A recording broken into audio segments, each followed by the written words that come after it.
உங்க அப்பா பேரை வைக்கிறதுக்காக நீ பல்கலைக்கழகம் இருக்கிற. நாங்க அப்படி இல்ல, நாட்டு மக்கள் பெற்றெடுத்த குழந்தைகள் சிறப்பான கல்வி கிடைக்க வருவதற்காக நாங்க பல்கலைக்கழகத்தை அமைக்கிறோம். இதே விழுப்புரம் மாவட்டம் அறிவிச்சவர் சிவிஎஸ் அவர்கள், அறிவிச்சவர் சக்கரவாணி அவர்கள் இவர்களாம் கோரிக்கை வச்சாங்க.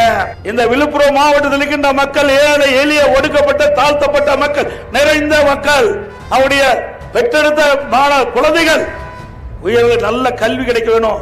அதுக்காக ஒரு பல்கலைக்கழகம் எங்களுக்கு கொடுனாங்க.